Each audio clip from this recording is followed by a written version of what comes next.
The desert winds whispered through the city of Akhenaten, carrying the scent of the Nile and the voices of those who doubted. Nefertiti stood in the shadows of the great temple, her golden robes blending with the last rays of the setting sun. Aten's light was fading, and so too, she feared, was the world she and Akhenaten had built. The city had once been the embodiment of their dream, a new capital for a new faith. Gone were the temples of Amun, the towering shrines of the old gods. Here, there was only Aten, the great sun disk, giver of life. The court had been reshaped, the priests of Amun cast aside, their wealth seized, their influence shattered. For years, they had ruled as divine partners, two halves of the same celestial vision. But now, Akhenaten was failing. His body, once strong, had grown frail, his movements sluggish, his mind wandering in strange directions. He spoke less to his court and more to the empty air, whispering prayers only he could understand. The people muttered behind closed doors. Was their pharaoh cursed? Had Aten abandoned him? Or worse, had the gods they had forsaken begun to reclaim their vengeance? The first warning came in the form of silence. Her name, once spoken in reverence, now barely passed the lips of the scribes. The officials who once sought her wisdom averted their eyes when she entered the council chambers. The guards at the palace stood stiffer, their expressions unreadable. And the royal artisans, those who had once carved her likeness alongside Akhenaten's, had begun chiseling away at her statues. Someone was erasing her. She had always known power was fragile, but she had not expected betrayal to come so soon. Then came the second warning. A late-night visit from the vizier who had once been her father's closest advisor. He arrived unannounced, his face hidden beneath his hood, his steps cautious. When he spoke, his voice was low, urgent. "They are preparing for what comes next," he said. She didn't need to ask who they were. The priesthood of Amun, the generals who had grown uneasy, the nobles who had seen their wealth drained by Akhenaten's reforms, these were the men who had waited in silence, who had smiled as the pharaoh weakened. But they had not expected her to be a problem. "They think I will simply vanish," she said. I nodded. "Unless you do something first." The weight of his words settled over her. She was not a helpless woman, nor a queen bound to the will of men. She had ruled beside Akhenaten not as a shadow, but as his equal. She had made decisions, led ceremonies, commanded respect. And now, the throne itself lay within reach. But Egypt had never accepted a woman as pharaoh. A queen, yes. A mother, yes. A goddess, perhaps. But a woman alone? "They will not let me rule," she said. "Not as Nefertiti," I agreed. But what if Nefertiti no longer exists? The plan was simple in theory, but dangerous in practice. She would disappear from the records. The scribes would be ordered to remove her name. Her statues would be defaced. Her likeness erased from history. And in her place, another would rise. A pharaoh. One whose face would be obscured by the crown of Upper and Lower Egypt, whose voice would be deeper, whose authority would be absolute. A ruler who would command the army, quiet the rebellion, and restore balance before the old gods could reclaim their place. She studied I's face, searching for any sign of deceit. He was loyal to her, to the throne, to Egypt. But loyalty could change, just as power did. "If I do this," she said, "I will have to become something more than a queen." I's expression did not waver. "You will have to become a god." The first stage was the illusion. A sickness was announced. The Queen of Egypt had fallen ill. She could no longer attend court, no longer appear beside Akhenaten. Days passed, then weeks. The people whispered that she was dying, that the gods had taken her in punishment for forsaking them. In truth, she was preparing. The scribes were ordered to erase her. Some resisted, but the will of Pharaoh was absolute. The artisans who had once captured her beauty in stone now chipped away at her image, their chisels striking away her legacy. Documents that bore her name were rewritten. Her titles were stripped from records. And then, one night, under the cover of darkness, Nefertiti ceased to exist. In the heart of the palace, behind doors locked from the inside, a new figure stood before a polished bronze mirror. The transformation was almost complete. Her golden robes had been replaced by the stiff, ceremonial garb of a king. The blue crown of war, once worn by great pharaohs before her, rested heavily upon her head. The weight of the scepter felt unnatural in her hands. But it would not for long. A final detail remained. She turned to her oldest ally, the only man who knew the truth. "What will they call me?" she asked. His answer was already prepared. "Neferneferuaten," he said. Perfect in perfection, beloved of Aten. She turned back to the mirror. The woman she had once been was gone. But the pharaoh was just beginning. The night of the coronation was silent. There was no grand procession, no festival of lights, no priests chanting praises to the gods. There was only the heavy weight of the crown pressing into her brow and the expectant gaze of those who had orchestrated this deception. The throne room of Akhenaten had been stripped of unnecessary attendants. Only the most trusted remained, the vizier, Nakhman, the general, and a handful of scribes who had pledged loyalty to the throne above all else. Before them, standing atop the raised platform where pharaohs once declared their divinity, stood her, the ruler they had created. Neferneferuaten. The name echoed through the chamber as the scribes recorded it onto fresh scrolls, as though this moment was nothing more than another entry in the annals of history. But she knew what it meant. This was a trial, a test to see if she would hold. For days, she had practiced the deeper tone of her voice, the commanding presence expected of a pharaoh. She moved slower now, deliberate, precise. A god did not hesitate. A god did not question. A god ruled. I was the first to kneel. May Pharaoh's reign be long and blessed by Aten. His words were smooth, but his eyes studied her carefully. He had orchestrated much of this, yet there was no telling whether he would remain an ally forever. One by one, the others followed. General Nakhman, a man whose loyalty was bound by the sword, placed his fist to his chest. Pharaoh, Egypt stands ready. The final step of the deception was to ensure that the city believed it. The first decree came at dawn. Messengers rode into the streets of Akhenaten, proclaiming the will of Pharaoh Neferneferuaten. The people, still in mourning for their ailing queen, were told that Nefertiti had passed peacefully into the arms of Aten. It was a lie. The city guards ensured that anyone who doubted or whispered of treachery was dealt with swiftly.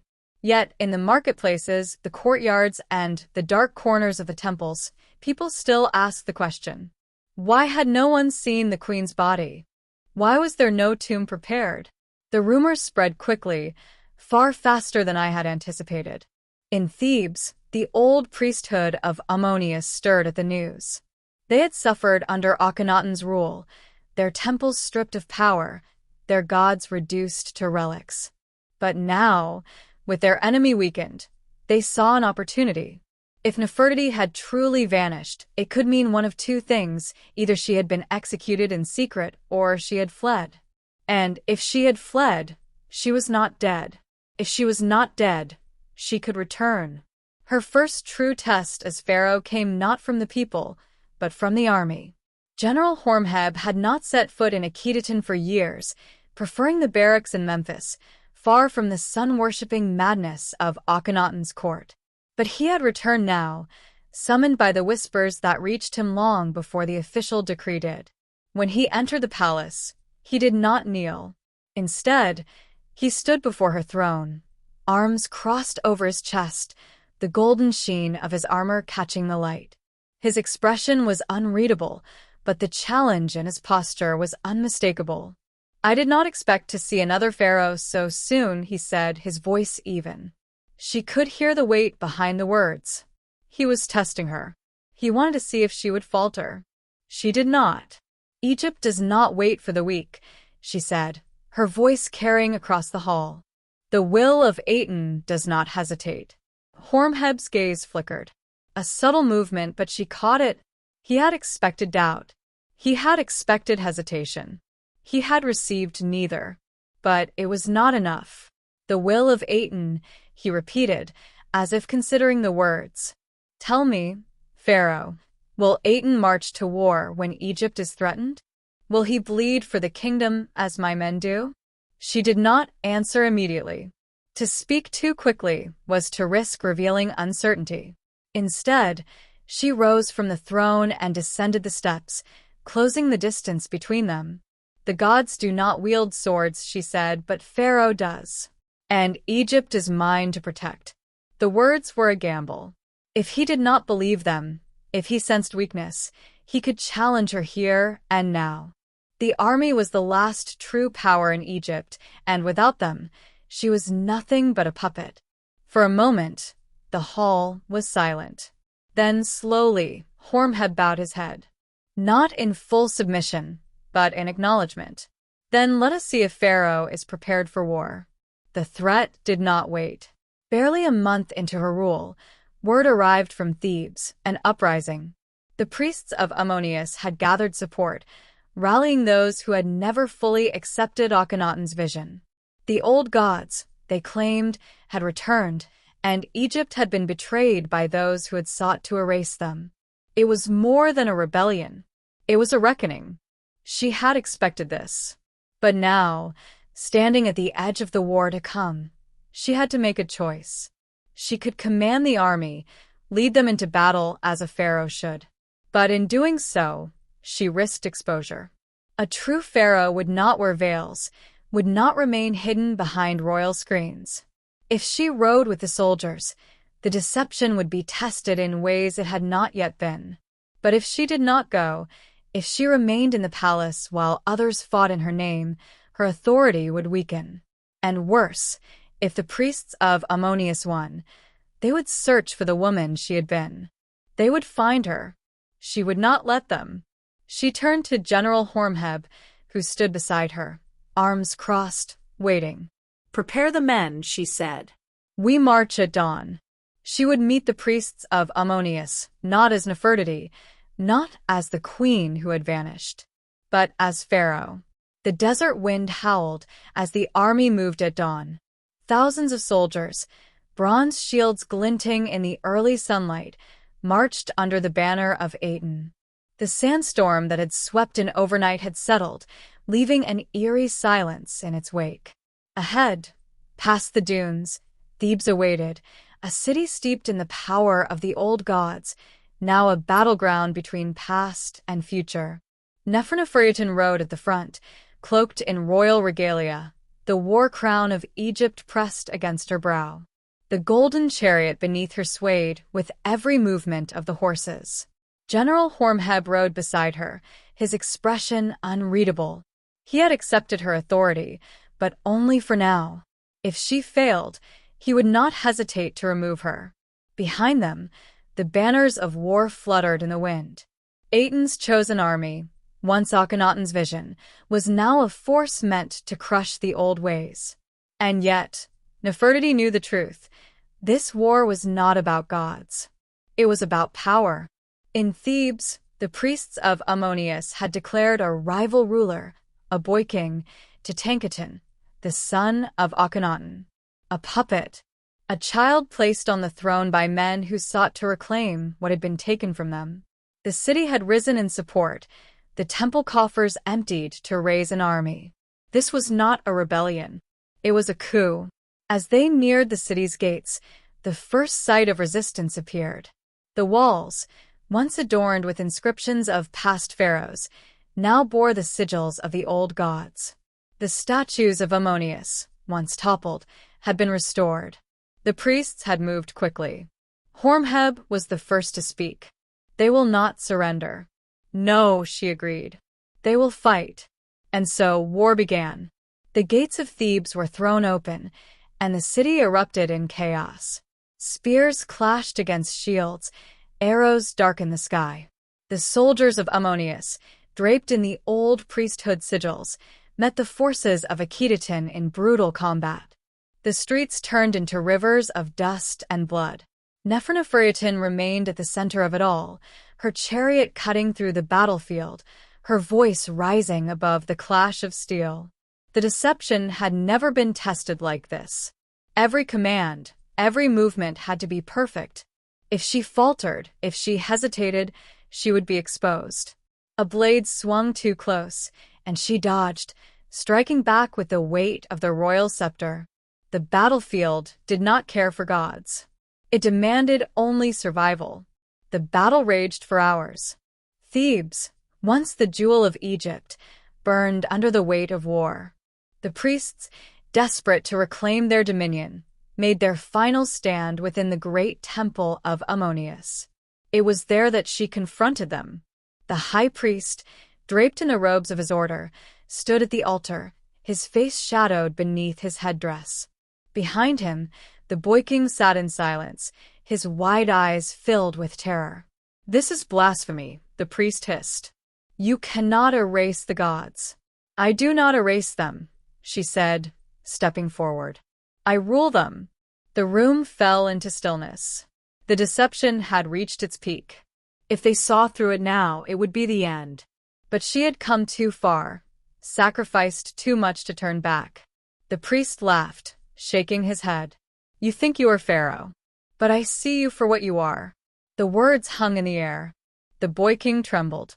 The soldiers who had stormed the temple with her remained still, their loyalty wavering in the face of uncertainty. Horemheb stepped forward then, unsheathing his sword. "Pharaoh has spoken." It was not an act of devotion. It was a choice. A cold silence followed. Then the priest knelt. One by one, the others followed. The priests, the nobles, the soldiers who had once fought against her, they all lowered their heads. The war was over. Thebes had fallen, but the cost was great. The city lay in ruins, its temples defiled once more. The boy king, Tutankhamun, was taken under royal custody.